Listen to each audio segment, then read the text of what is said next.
Hello students, मैं Devaki Meena, assistant professor समाजशास्त्र विभाग।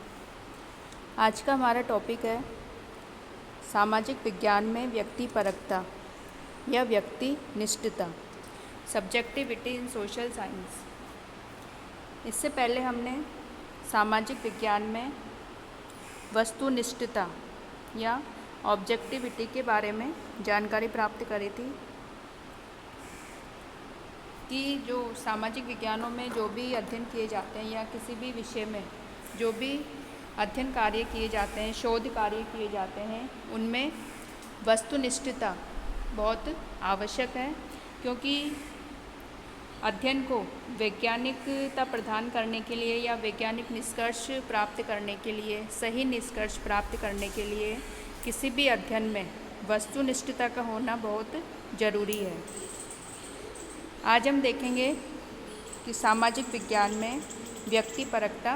क्या होती है, सब्जेक्टिविटी क्या होती है। सबसे पहले हम देखेंगे इसका अर्थ, मीनिंग ऑफ सब्जेक्टिविटी।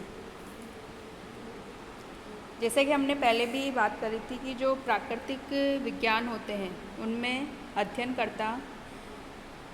का जो अध्ययन की जो विषय वस्तु होती है, घटनाएं होती है, भौतिक घटनाएं होती है, उनके साथ ही किसी भी प्रकार का भावनात्मक या वैचारिक या व्यक्तिगत, सामाजिक या सांस्कृतिक संबंध नहीं होता, और वह अध्ययन की जो वस्तु होती है उसे वस्तुनिष्ठ मानकर या वस्तुपरक अध्ययन उसका स्वाभाविक रूप से कर लेता है। लेकिन जो सामाजिक विज्ञान है उनमें अध्ययनकर्ता व्यक्ति से संबंधित या मानव से संबंधित जो विभिन्न घटनाएं हैं, जैसे कि सामाजिक, आर्थिक, राजनीतिक, सांस्कृतिक आदि घटनाओं का अध्ययन करता है, और यही घटनाएं उसके अध्ययन वस्तु में शामिल होती है। तो ऐसी घटनाओं का अध्ययन करते समय जो अध्ययनकर्ता होता है उसकी स्वयं की संस्कृति, उसकी भावनाएं, उसके विचार, उसकी धारणाएं, उसकी इच्छाएं आदि का प्रभाव अध्ययन पर पड़ता है। तो जिसके कारण उसका जो अध्ययन है वो पक्षपातपूर्ण हो जाता है, यानी कि वह निष्पक्ष रूप से अध्ययन नहीं कर पाता। तो जब व्यक्ति की व्यक्तिगत विशेषताएं उसके अध्ययन की प्रक्रिया को प्रभावित करती है तो इसे हम व्यक्तिनिष्ठता या सब्जेक्टिविटी कहते हैं। यानी कि अध्ययनकर्ता के द्वारा पक्षपातपूर्ण या अभिनतिपूर्ण अध्ययन को व्यक्तिपरक अध्ययन कहते हैं, और इस पक्षपातपूर्ण दृष्टिकोण को ही हम व्यक्तिनिष्ठता कहते हैं, सब्जेक्टिविटी कहते हैं। जो व्यक्तिपरकता होता है, व्यक्तिनिष्ठता होता है, वो एक प्रकार से अनुसंधानकर्ता का या अध्ययनकर्ता का अपना व्यक्तिगत दृष्टिकोण होता है, यानी कि वो अपने स्वयं के नज़रिए से, स्वयं के विचारों से किसी भी घटना को देखता है, उसका अध्ययन करता है। तो इस प्रकार में कह सकते हैं कि जो व्यक्तिपरकता है, सब्जेक्टिविटी है, वो वस्तुनिष्ठता से ठीक विपरीत है। यानी कि दोनों में जो संबंध पाया जाएगा, वस्तुनिष्ठता और व्यक्तिनिष्ठता, इनमें विपरीत संबंध पाया जाता है। यानी कि किसी भी अध्ययन में जितनी अधिक वस्तुनिष्ठता होगी, वस्तुनिष्ठता के साथ उसका अध्ययन किया जाएगा किसी भी अध्ययन विषय का, तो वो अध्ययन उतना ही वैज्ञानिक होगा और सही निष्कर्ष हमारे पास प्राप्त होंगे। इसके विपरीत वस्तुनिष्ठता जितनी कम होगी उतनी ही व्यक्तिपरकता अधिक होगी और सही निष्कर्ष हमारे पास प्राप्त नहीं हो पाएंगे। अगला हम देखते हैं कि व्यक्तिपरकता की परिभाषा क्या हो सकती है। तो इसको परिभाषित करते हुए, सब्जेक्टिविटी को परिभाषित करते हुए समाजशास्त्री थियोडोरसन ने कहा है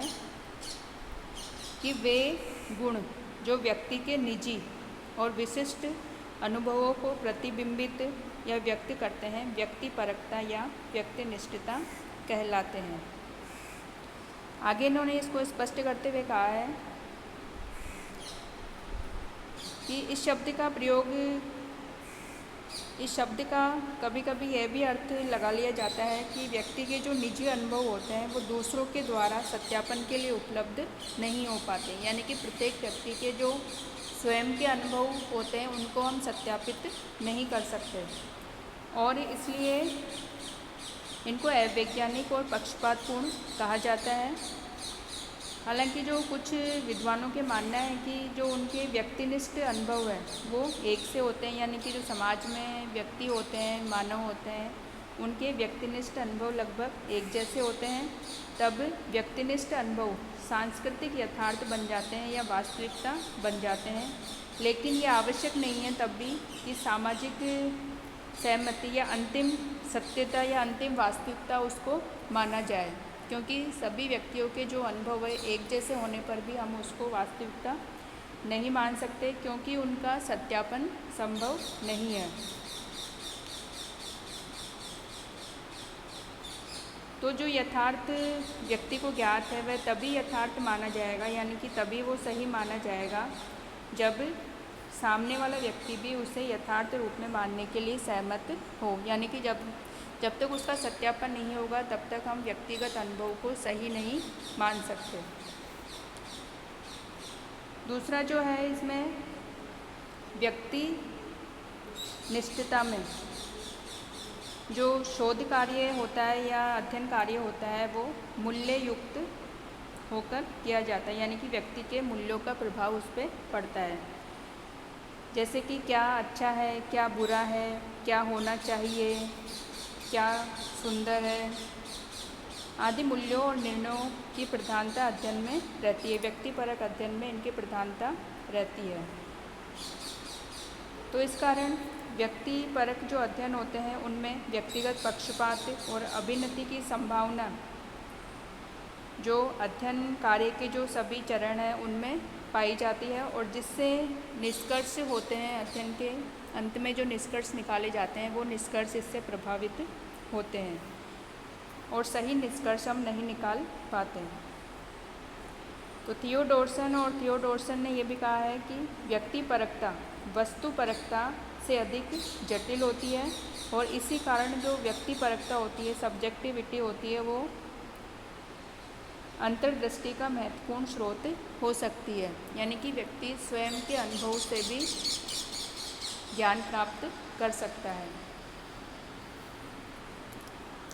अब हम देखेंगे कि व्यक्तिपरकता की कौन कौन सी विशेषताएं हो सकती है। तो सबसे पहली जो विशेषता है वो है कि इसमें अध्ययनकर्ता की भावनाओं, उसकी धारणाएं, इच्छाएं आदि का प्रभाव तथ्य संकलन पर पड़ता है, डेटा कलेक्शन पर उसका प्रभाव पड़ता है और वह अपनी इच्छा से, अपनी मन मर्जी से तथ्यों का संकलन करता है। दूसरा है अध्ययनकर्ता किसी भी घटना का अध्ययन निष्पक्ष रूप से नहीं कर पाता और उसके जो पूर्वाग्रह है वो अध्ययन को प्रभावित करते हैं और जिससे कि अध्ययन पक्षपातपूर्ण हो जाता है। अगला है व्यक्तिपरक अध्ययन में अनुसंधानकर्ता की या शोधकर्ता की अभिनति के प्रति शोधकर्ता होता है जो उसकी अभिनति यानी कि उसकी इच्छाओं या उसके प्रति जागरूक नहीं हो पाता, यानी कि स्वयं की इच्छा से वो अध्ययन को प्रभावित करता है, पक्षपातपूर्ण होकर अध्ययन को प्रभावित करता है।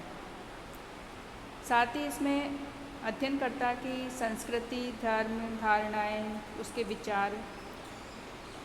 आदि से प्रभावित होकर वह घटना का अवलोकन करता है, ऑब्जर्वेशन करता है और उसका अध्ययन करता है। साथ ही इसमें वह किसी भी घटना का खुले दिमाग से अध्ययन नहीं कर पाता और मूल्य युक्त होकर यानी उसके स्वयं के जो मूल्य है उससे प्रभावित होकर वो घटना का अध्ययन करता है, जैसे कि क्या अच्छा है, क्या बुरा है आदि का वर्णन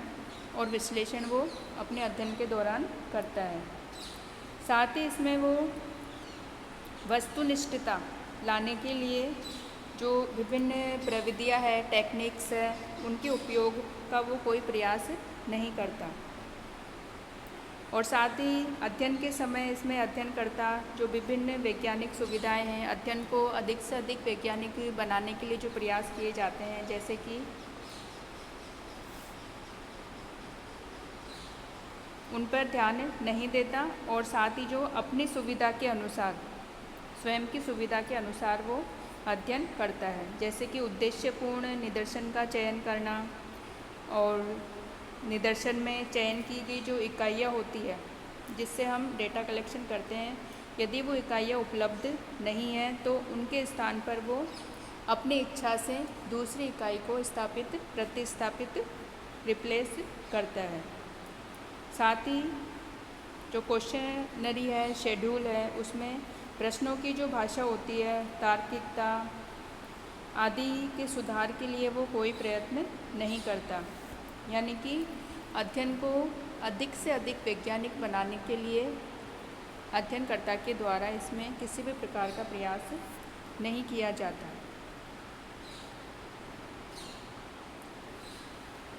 तो इसमें व्यक्तिपरकता में यदि अध्ययनकर्ता या शोधकर्ता कोई भी अध्ययन करता है और उसके अध्ययन में यदि व्यक्तिपरकता या सब्जेक्टिविटी अधिक होती है और इसके विपरीत वस्तुनिष्ठता कम पाई जाती है तो उसका अध्ययन वैज्ञानिक नहीं होता और जो निष्कर्ष प्राप्त होंगे अंत में वो भी सही प्राप्त नहीं होंगे और पक्षपातपूर्ण निष्कर्ष निकाले जाएंगे। और यदि हमें अपने अध्ययन को सही बनाना है, अपने अनुसंधान कार्य को, शोध कार्य को बिल्कुल सही बनाना है, सही निष्कर्ष निकालने हैं और उसे यूनिवर्स के ऊपर उसे लागू करना है, समग्र के ऊपर अपने निष्कर्षों को लागू करना है, तो हमें अपने अध्ययन में अधिक से अधिक व्यक्तिपरकता के बजाय यानी सब्जेक्टिविटी के जगह ऑब्जेक्टिविटी, वस्तुनिष्ठता का प्रयोग करना होगा और वस्तुनिष्ठता अपनाते हुए वस्तुपरक रूप से अपने अध्ययन विषय का अध्ययन करना होगा।